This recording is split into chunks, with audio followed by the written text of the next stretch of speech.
इस श्रृंखला में विचार संप्रेषण की इस कड़ी में मैं गायत्री परिवार में जो कालनेमी शांति कुंज के बाहर हैं बैठे हुए, उसके बारे चर्चा करूंगा। आज की चर्चा का जो विषय है वो शिकागो में जो बैठी कालनेमियों का तंत्र चलाने वाली कुसुम बहन हैं, उनके बारे में बात रखेंगे। आइए उससे पहले गायत्री महामंत्र के द्वारा सद्बुद्धि और सन्मार्ग की प्राप्ति के लिए गुरु सत्ता से प्रार्थना।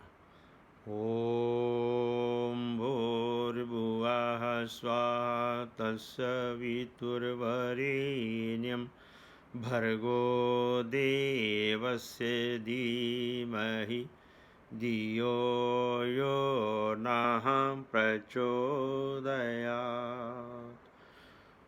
ओम प्रखर प्रज्ञा विद्महे महाकालाय धीमहि तन्नो श्रीराम प्रचोदयात्। ओम सदर श्रद्धा विद्महे महाशक्ते धीमहि तन्नो भगवते प्रचोदयात्। देवियों भाइयों, आज का जो वीडियो संदेश जैसे मैंने बताया, it is practically directed towards Shrimati Kusum बहन। All the questions have been given to me by our परमादनी भाई साहब नित्यानंद पटेल जी और हरेंद्र जी शिकागो से। जो बातें मुझे बताई गई हैं उसके बारे में मैं इनसे कुछ बात कहना चाहता हूँ। यदि इन तक ये मेरा वीडियो पहुँचे तो वो मेरे फ़ोन के मेरे व्हाट्सअप नंबर के ऊपर मेरे साथ चैट कर सकती हैं, बात कर सकती हैं।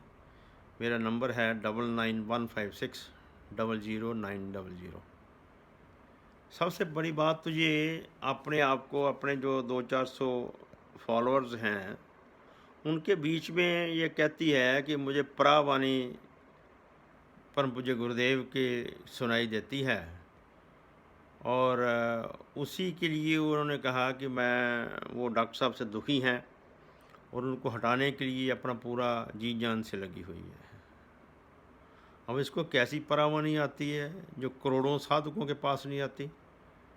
इनको शायद मालूम नहीं कि परम पूज्य गुरुदेव ने तो कई बार ये कहा है, ऐसे कई वीडियो मैसेज हैं परम पूज्य गुरुदेव के, कि उन्होंने कहा कि बेटा मैं कहीं जान नहीं रहा, मैंने मंजिल बदली है। आप समझो कि पहले मैं ग्राउंड फ्लोर पे था, अब थर्ड फ्लोर पे चला गया हूँ।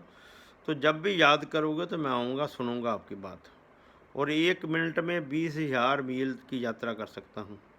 तो हर एक के लिए सुलभ है। उन्होंने मेथड भी बताया कि 10 बार आप गहरी सांस लो, पेट को खाली करो और 10 बार सिर पे ऊपर हाथ फेरो, और संडे को करो तो ज़्यादा अच्छा है।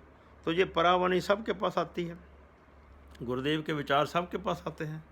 आपके पास ऐसा कौन सा विशेष ट्रांसमीटर लगा हुआ है जिसमें केवल यही आदेश उन्होंने दिया कि वो मेरा दामाद जो मैंने चुना था वो दुखी कर रहा है, मिशन को तोड़ रहा है, आप उसके पीछे लग जाओ। मुझे ये बताया गया था इन भाइयों के द्वारा कि 1995 में पहले तो आपने परिहार को तैयार किया, बलराम सिंह परिहार, उसकी बुद्धि भ्रष्ट की, क्योंकि हो जाती है ना, जो पहले संस्कार ही ऐसे होते हैं, लालच के होते हैं, और ये पदवियाँ और ये पैसा बड़ी कीमत रखती हैं। और फॉरेनर्स तो हमारे लिए बड़े शुरू से ही बड़े अट्रैक्टिव इन लोगों को सबको लगते हैं कि बाहर से आया, अमेरिका से आया, ये कनाडा से आया, ये वहाँ से आया। तो आपकी बातों में वो आ गया। आपने उसको कहा कि जो देखो अपने डॉक्टर साहब ने कितनी अच्छी कुटीर, उनकी रहने का सिस्टम कैसा, कितना बढ़िया है, आप कैसे ऐसे घूमते फिरते हो, उनको उकसाने का प्रयास किया। वो उसको बहकावे में ले लिया। अब आपने कई तरह प्रकार की ऐसी एक दूसरी अपने भ्रमजे पैदा करने की कोशिश की कि जो गुरुदेव को मशाल मिली थी चांदी की, वो आपको लीलापत जी ने दे दी। कितनी बेहुदा बात है। अरे भाई, हमारे दादा गुरुदेव स्वामी सर्वेश्वरानंद जी, हमारे पूजनीय, वो तो स्वयं कारण शरीर में थे। तो वो कहाँ मशाल लेके घूमते थे, और उन्होंने गुरुदेव को दी, और उन्होंने लीलापत जी को आपको दे दी।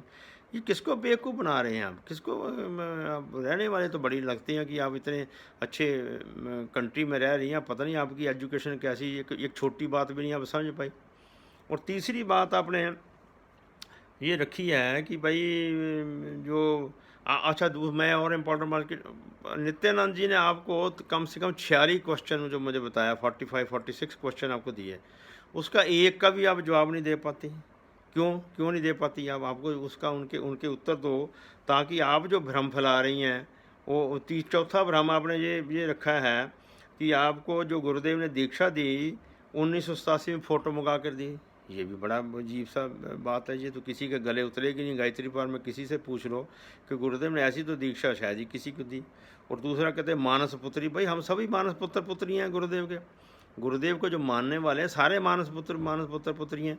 आपको कौन सी ऐसी विशेषता दे दी कि आप डॉक्टर साहब को हिलाने के लिए इतना बड़ा तंत्र पैदा कर रही हैं? आप खुद कहती हैं कि आप मुझे पत्र में लिखा कि उस लड़की से मिले, वो लड़की को मिलने के बाद आपने डॉक्टर साहब को बताया। मुझे ये बताओ कि एक आम इंसान जो होता है ना, आम इंसान, उसके ऊपर यदि कोई ऐसी कोई घटना उसने वाकई की हो तो डरता फिरता रहता है और कोशिश करता है कि इस ऐसी विटनेस को ख़त्म करे, किसी प्रकार मनाए कलाए। ये आपको डॉक्टर साहब ने क्या इतना वो समझ लिया कि उनको इतनी समझ ही नहीं आई कि 2010 की घटना, और वो चुप बैठे रहे और आप जैसे उनको आके बताते भी रहे वो तब भी चुप रहे? किसके गले उतरेगी ये बात? कितना बड़ा झूठ आप बोल रही हैं और किसको आप समझाने का प्रयास कर रही हैं?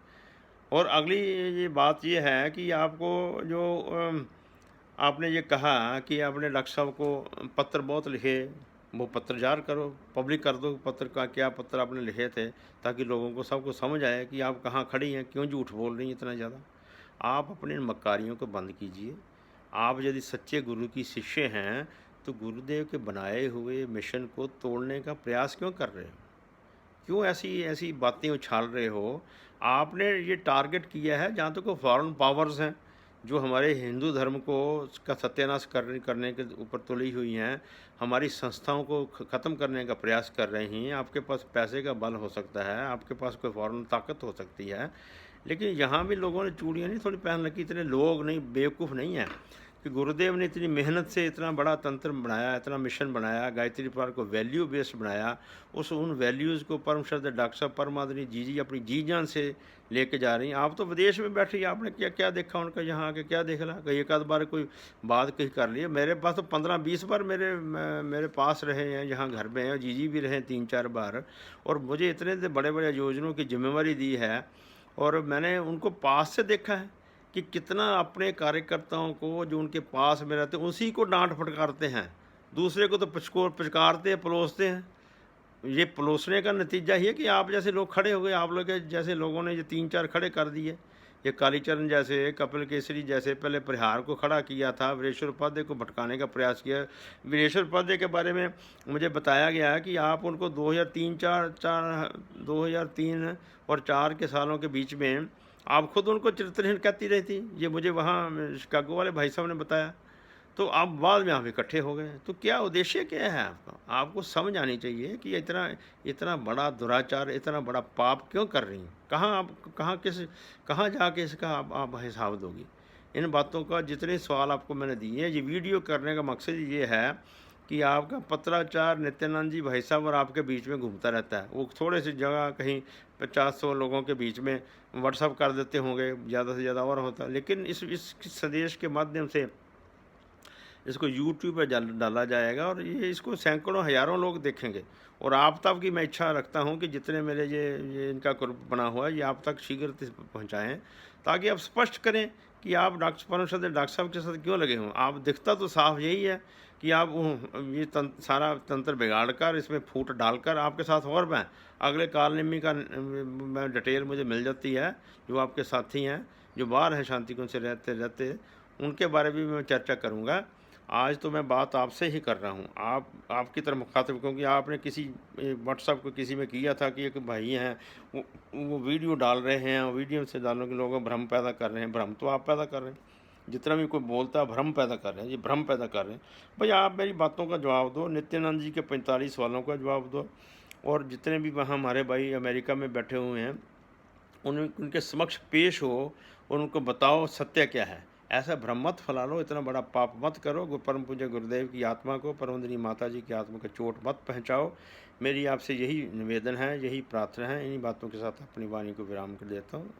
धन्यवाद। ओम शांति।